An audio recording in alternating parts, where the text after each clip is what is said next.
$4 in our pocket. We had $10 that our relatives sent us, and my father traded it in on the ship and bought cigarettes because he was a smoker. And here we are with $4 now, okay? We've been taken by bus to this hotel in Midtown. I don't recall which hotel it was, but beautiful. They put us up, gave us food, meals and everything. And my mother called her cousin. His name was Joe Wallach. He lived on the east side. And telling them that we arrived and let the rest of the family know we're here. In what language? In Yiddish. That's the only way they could communicate. He spoke Yiddish and she did. He came to the hotel to see us, and he says to me, a girl your age is not going to sit in the hotel. You got to do something. You have to get out of here. I said, okay. Says to my parents, you're not going to stay in a hotel and let some organization support you. You're healthy people. You know, do something. How about if I find you an apartment? So my parents said, obviously said yes, you know, like a lot of people stayed for months and months in those hotels, not us. He found us a rented room by his in-law on the east side, and we moved out of the hotel within 5 days. Moved to this man's house. His name was Mr. Weissman, and he gave us a room and kitchen privileges. And he says to me, now we're going to get you a job. So I'm 5 days in this country. He goes, he was working in the garment district. He was a sewer and a presser. Comes back the next day, I got you a job on 34th Street. Here's how you're going to go. You take the train in the morning. Yeah, I'm not speaking a word of English except table and chair and bed. That's all I knew. And you're going to get on the train, and you're going to change on West 4th Street to the F train, and you get to 34th Street, and here's the address where you go. But first, we have to get you working papers because you're not 17 yet. So he took me downtown to this office, got me working papers, and I'm off on the train. How was that for you, being in a new, strange country? I stood there, and I was so petrified. How am I going to find my way back at night to come home? It's daytime now. I know where I'm going. How am I going to ask? So he wrote down for me, if I get lost, what to ask for. I have my little paper in my pocketbook, and I'm going. I get to this place, and the man's name was Mr. Geffner, who was a Jewish man and an Italian man. They were partners, Italian man, and they had a factory. They made evening gowns. What was the name of the factory? R&H Dress Company. So, what can you do, he says to me. So with my broken English and with my hands, I'm showing him I can sew. I don't know how to sew on the machine. There were those big electric machines that scared me. I told him I don't know how to work on a machine, but I can sew by hand.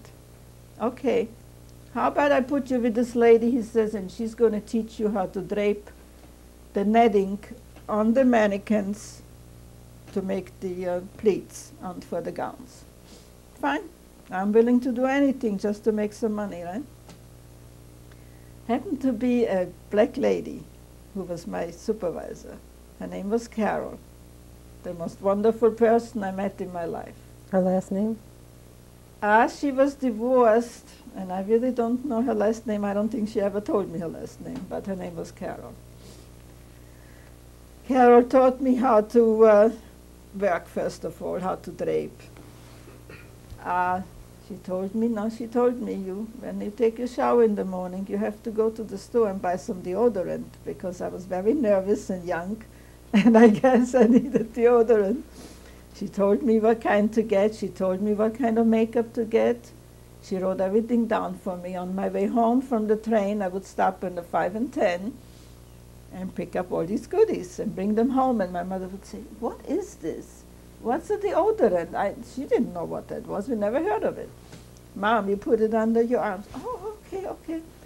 What kind of perfume to get? Of course, I was wearing perfume, you know, what I shouldn't be wearing, but it was okay. It smelled okay. And we started to make a life for ourselves. My father got a job in a shirt factory. He was in the shipping department.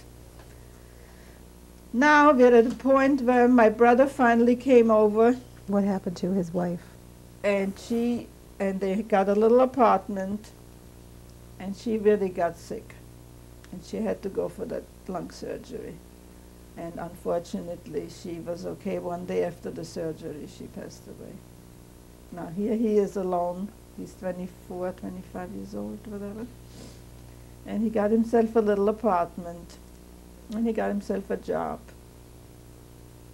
Now we're working on another project to get my sister and my brother-in-law out of Australia to come and join us. They really liked it in Australia. My brother-in-law got a job right away. My sister had the baby to take care of, so they liked it there, but they were lonesome, and they wanted to come and join us. So now we're trying to save up money for their airfare, and which was a lot of money. Relatives were not too giving. They didn't understand, why do they have to come here from Australia? So we had to do this on our own.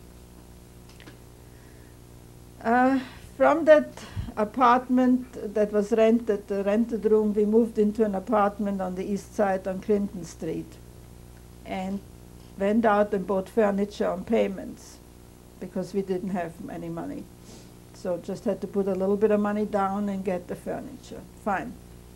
My father and I are working. I'm handing in every penny to my parents, what I'm making, except for car fare and a drink for lunch.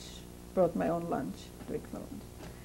So, and we're trying to set aside a few dollars to help them for the tickets, which really wasn't enough. The tickets were expensive. But they were working, my brother-in-law was working, and finally they had to, when they came here, they had to take out a loan for those tickets. And things were going pretty well. They came from Australia, they moved in with us into the apartment. We're doing other payments on the furniture. And in the meantime, I met my husband again. Where did you learn how to speak English? Just from speaking to people. Just like I said, I was very fortunate. I was able to pick up a language within 6 weeks. Not fluently, but to make myself understood. What were your goals? My goals were to grow up, get married, have kids, have a home. Normal home, you know. So how did you meet your husband? Well, I met my husband back in Italy, in one of the camps. Which one? My husband happened to be Shari, my sister-in-law, the one who passed away, his cousin. And he was in the barrack next to us. Of course, he's 9 years older than I am, so I'm still a kid and he's already a young man. And in the last camp where we were in Barletta, he sort of got a little friendly with me, and we started going to the movies here and there. I didn't think that I would ever marry him. I didn't know. I mean, I was too young even to think about it. But he came to the United States, which he's going to tell you in his tape, a little bit before me, and we kept corresponding. We kept writing to each other. When I left Italy, I don't know where he got the money, he bought me this little friendship ring. And I thought that was my engagement ring. What do I know? I'm thinking I'm engaged. But I didn't tell anybody. It was really just a friendship ring, and he bought me a beautiful jewelry box. So anyway, I met my husband. We corresponded. He came to New York. He's going to tell you in his story. And I'm walking on 34th Street one day, and I see a fellow walking with a green army jacket, really looking with a beard, not shaven, not haircut, really sloppy looking. But I recognized his walk, and I said to myself, it can't be him. I'm walking real fast. I'm pushing the people. You know how busy it is on 34th Street. I'm getting to him, and I look at him and I said, oh, my God, it's him. Okay, so now we are connected, right? And he, at the time, was living in a furnished room someplace and had 5 different jobs, never slept. He was trying out which job would be the best for him. So that's how I got together with him. And his name at the time? Shlomo Berkowitz. And when did you change your name to Barry? He changed it before we were married. He calls me one day and he says to me, oh, I got good news for you. Me and my friend are in the phone booth and we're looking through the phone book. And we both have our reasons for changing our name, which you're going to hear later in his tape. I'm going to change my name. I said, you're crazy. You and your friend are absolutely crazy. Why would you do that? Oh, with a name like Berkowitz. Not good. Okay. So he picked through the phone book and he saw Barry and it looked good to him. And he became Sam Barry. And when did you decide that you wanted to get married? Well, we were here 1 year. He was in Ogdensburg. He was sent to Ogdensburg. He came back. We got engaged for about 6 months after we got together. And a year later we were married. 1951. Where was he born? He was born in Czechoslovakia, in Slatinské Doly. And what was the date of your marriage? July 14, 1951. And where was your wedding? At Feigenbaum's mansion, which was a deli downstairs, and upstairs was the hall. And who was at your wedding?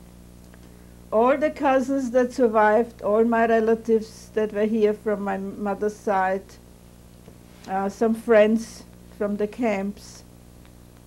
It was a very lively wedding. We even had a band.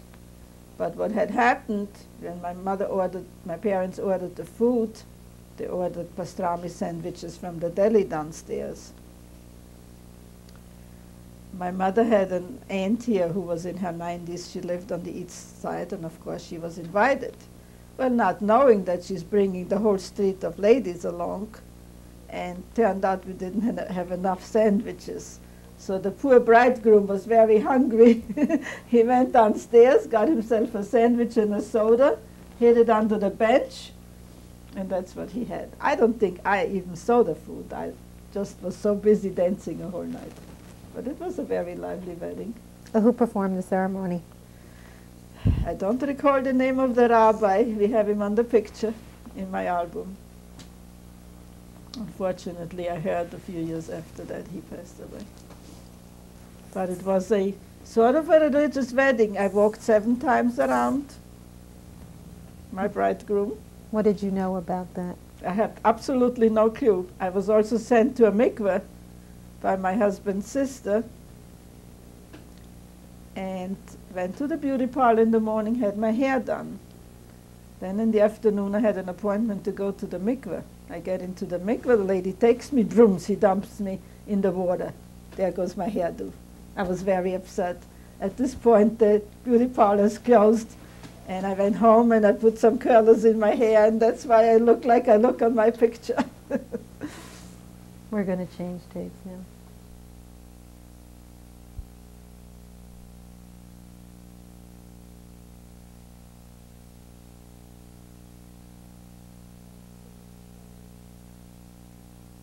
Barry. So Mrs. Barry, you were telling me about your wedding.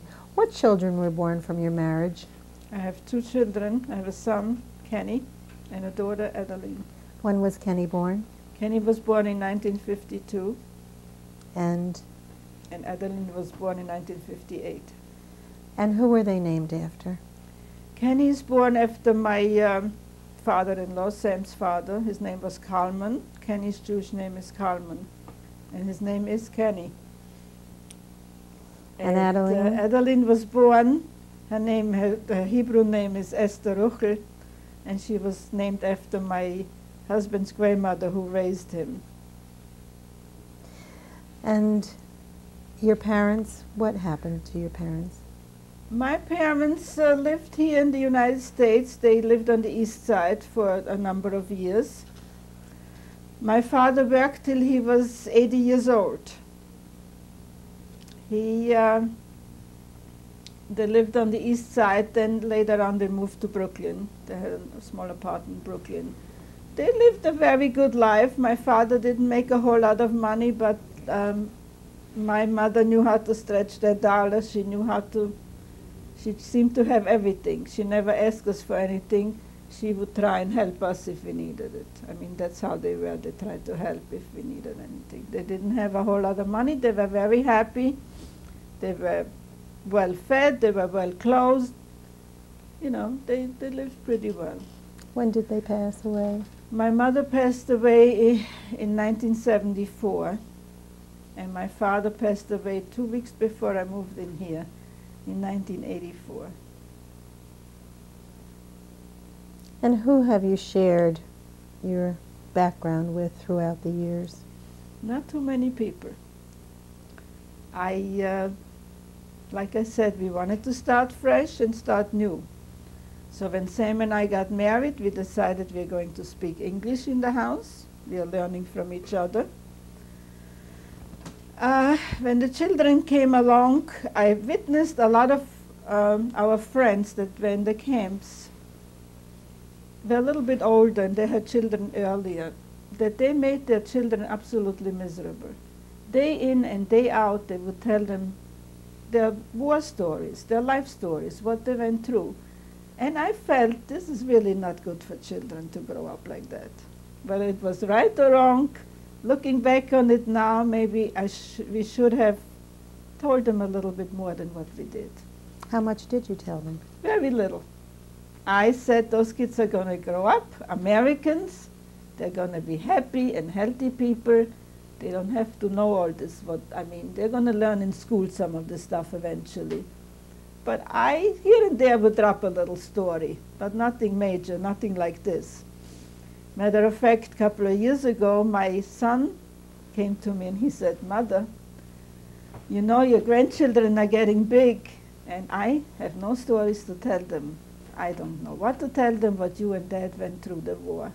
Why don't you make me a tape?" So I do have a little tape here that I made for them. I gave each of my children a tape, and I said, let the grandchildren listen to it. My sister wrote a letter to one of her granddaughters telling her story. What was your son's reaction to what he heard on the tape? I don't think he told me too much about it. He just said, "Why didn't you tell us this before?"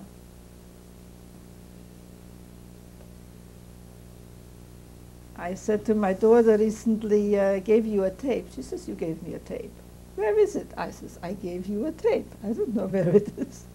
So she's hoping that I'm going to give her my tape now. Mrs. Berry, what do you think about the way you've lived your life? I feel that I really had a wonderful life, except I just feel my childhood was completely wiped out. 10 years, well, the years in the camp in Italy were not too bad, but you can't call it a normal childhood. I was still living in a barrack. I was still not having any toys or anything to play with what other kids had. I wouldn't call it a childhood. I would say 10 years of my life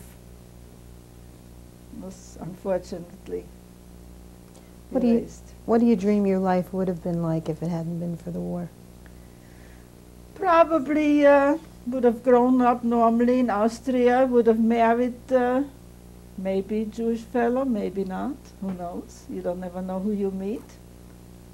My daughter is married to a non-Jewish fellow. He's from Irish parents. He's the most wonderful person that I have ever met. I wouldn't trade him in for anybody. He's just great. How we felt about it? Well, in the beginning it was a little bit hard, but meeting him and being with him, to me, he's Jewish. My daughter is raising the children Jewish. My grandson goes to Hebrew school, which they had an agreement, which I feel very good about.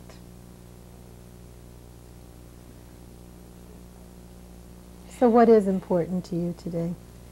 What's important really is, the main thing is to be healthy,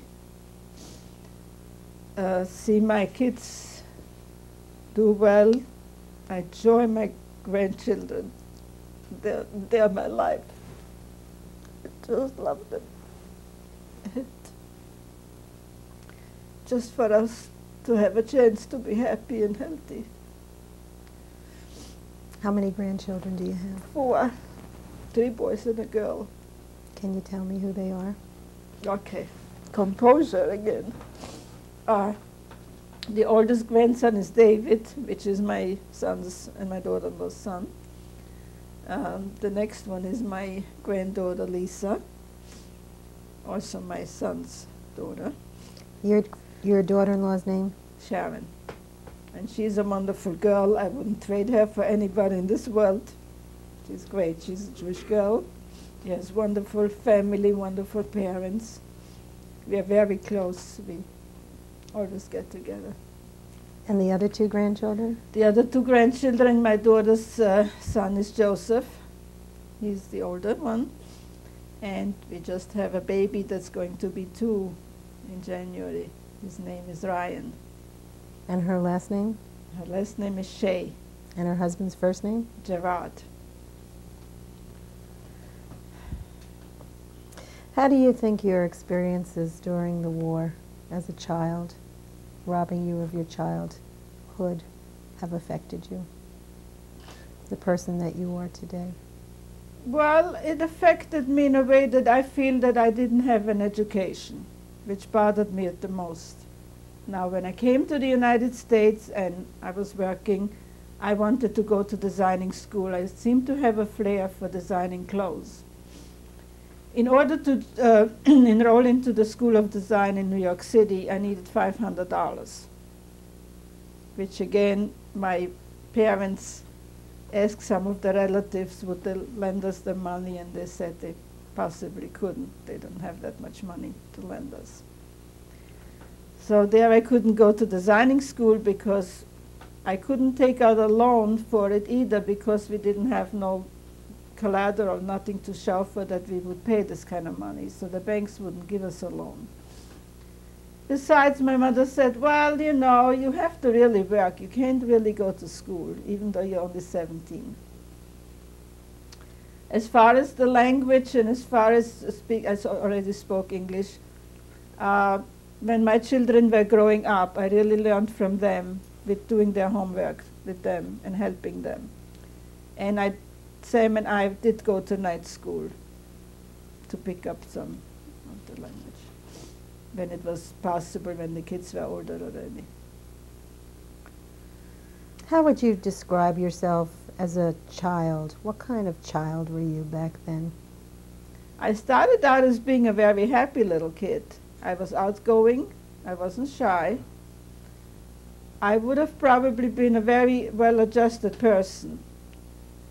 What the war did to me is really weakened my nerves. I have problems sometimes coping with things. That's left over. I get emotional, like right now.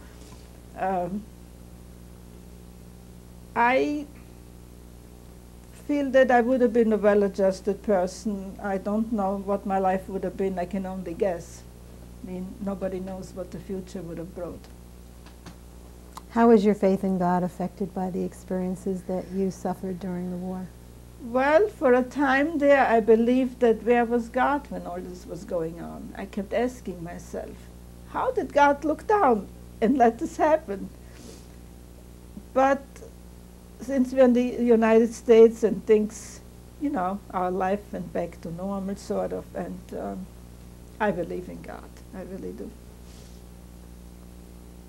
Because if I didn't, I wouldn't be sitting here today. What are your thoughts about the state of Israel? I just feel badly that whatever's going on there now, there's always friction and war. And I was in Israel about 23 years ago. We went for a visit. The first impression I got, I went to the wall and put my little piece of paper in the wall like everybody else does, and looking up, the soldiers were standing all around with the guns ready. We went on trips and we were accompanied by soldiers on the buses, and we had to be back before dusk because you had to be back before 4 o'clock, even though it was summertime. We met a lot of my husband's family who lived in Israel. They came to see us at the hotel. They took us to their homes. They treated us wonderful. I have some of these things on the wall that are presents from them.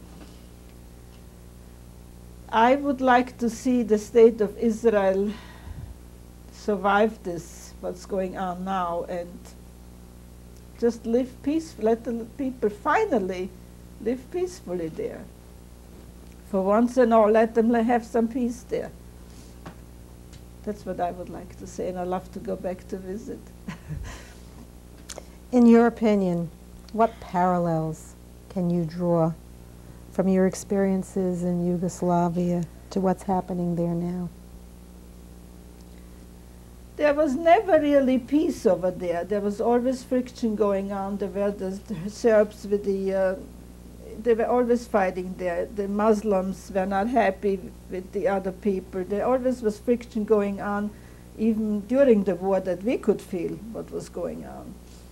What's going on there now, I feel very badly about it. Again, just like the state of Israel, I feel they're never going to have peace there until somebody comes in and settles this whole mess. And I don't know who that would be. Our president is trying very hard for Israel. I don't see anybody helping too much Yugoslavia. They have to settle their own differences there if they're able to. And what do you think those differences are?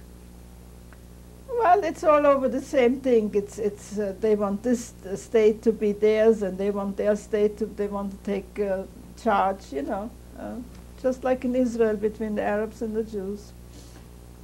What message would you like to leave for future generations? I would like to tell them just to be aware around you what's going on. I even feel that in New Jersey, I hear of these secret meetings that are going on, even in Ocean County, that there are being meetings held, Nazi meetings, skinhead meetings. I don't like those things, frighten me, even to hear that. I don't like that. I would tell the children to be aware of what's going on around you and never, ever let anything like this happen again. Thank you. Mrs. Berry, can you tell me about these pictures? Yes, this is my grandmother. Her name is Katerina Weiss. I don't know what her maiden name was. And my grandfather, Samuel Weiss. These are my father's parents. These pictures were given to me by a relative here in the United States. They must have been mailed to them many years ago. And where do you think these pictures were taken? In Vienna, Austria. Thank you. And this picture, Mrs. Berry? This picture is my mother. Her name is Anna Weiss. Her maiden name was Maurer. She was born August 18, 1896. Where was the picture taken? This picture was taken right after the war in Italy. And how did you happen to have this picture? Well, then we were able to keep our pictures with us. This was after the war. Thank you. And this picture? This is my father. His name is David Weiss. He was also born in Vienna, Austria. Where was this picture taken? This picture was taken in Italy also after the war. Thank you. And this picture? This picture is of myself. I was of the age of 5. This was taken in the outskirts of Vienna. We were on vacation in Sichertskirchen. And how did you happen to have this picture? I must have mailed it to one of, my parents must have mailed it to one of the relatives here. They gave it to us. I found most of these pictures in the box when my father passed away. Thank you. And this picture? These pictures of myself, I was at the age of 8. This was a school play, and the dress was made out of yellow crepe paper, and I'm wearing somebody else's shoes because I didn't have any. Where were you at this time? I was in Yugoslavia. And who took the picture? A photographer obviously took pictures of all the children that were in the play. And how were you able to save this picture? My mother carried this little pouch with her, and she had it in there. Thank you. And this picture? This pictures of myself. It was taken in Mirnovets, outside of one of the camps, which was a silo. And I'm wearing my one and only dress that I owned, and no shoes. These were knitted slippers that we made ourselves. How were you allowed out of the silo to take this picture? This was after we got out. Somebody snapped this picture. That's one of the people that was with us in that camp had a camera, and they gave it to me. And where did you This again was in my mother's little pouch. Thank you. And this picture? This picture was taken in Barletta, in one of the displaced person camps in Italy. I am there with my best friend. Her name is Jenny Weiss. And what year was this picture taken? In 1946. Thank you.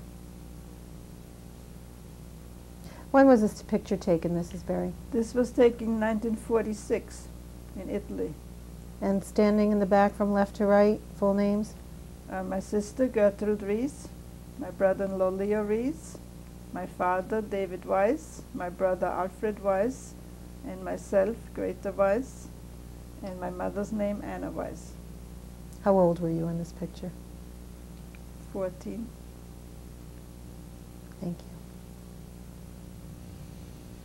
And this picture? This picture was taken in Camp Palese, and I was wearing my brand new dress that my mother had made for me out of gray flannel material. I was very proud of that dress.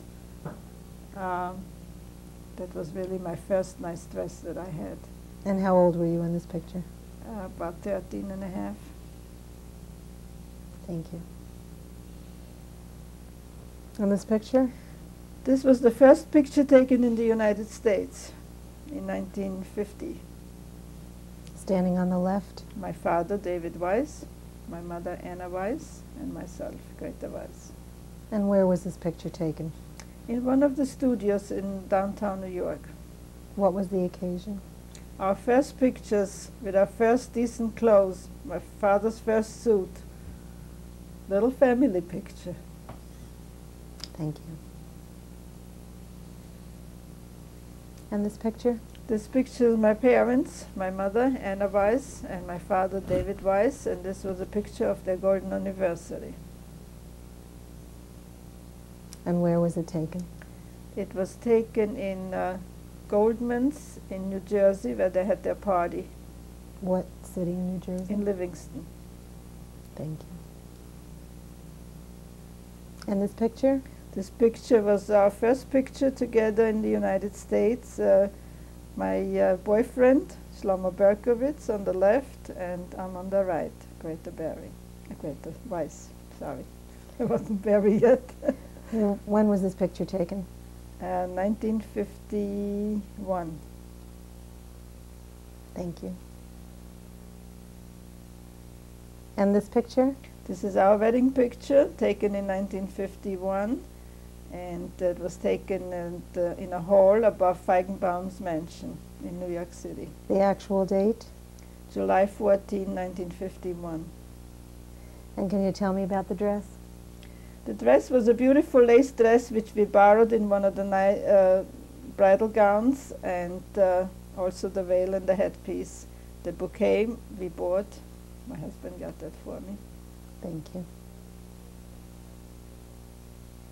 The occasion of this picture? It was my oldest grandson's bar mitzvah last year. And standing from left to right? Is my son-in-law, Gerard Shea. Next to him? My daughter, Adeline Shea. Next to her? Next to her is my daughter-in-law, Sharon Berry. And next to her? My son, Ken Berry. And the three children in the middle, starting on the left? On the left is Joseph, in the middle is David, next to him is Lisa. And in the front row? The front row, myself and my husband, Sam. Thank you. And this picture? This picture is our youngest grandson. His name is Ryan Shea, and this picture was taken in October 1998. Thank you. And this document? This document is my birth certificate from Vienna, Austria. I was born in 1932. And how did you happen to have this one? This one was mailed to me to the United States. We requested it from Vienna. And when did you receive it? As soon as we came to the United States, we requested that. Thank you. And this document? This document is a report card from a Hebrew school taken in Italy. What year was it? 1948. And what was your experience going to the Hebrew school? Not a good experience. I didn't speak the Hebrew language. I had a hard time, like I explained in my tape. Eventually, I must have graduated one of the classes because I do have a report card. How many years of school did you have in total? Oh, if we combine every week and week together, oh, I would say maybe a combination of 4 years. And equivalent to what our education system is here today, how much do you think you learned in those 4 years? I probably learned up to a certain level in high school. Thank you. And This is a report card from Italian school taken in 1947 in Italy. And what did this certificate signify? That I was doing very well in all my subjects. And I came out great.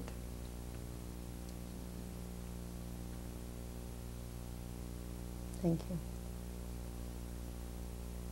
And This picture was taken in Barletta in the camp in Italy. It was a gym organization called Maccabi, which incidentally my brother-in-law was one of the instructors. He wasn't my brother, yeah, he was my brother-in-law. And what did you have to do in this organization? It was a group of young children getting together doing gym and getting together playing ball. And how many children were there? It was about a group of 20. Thank you.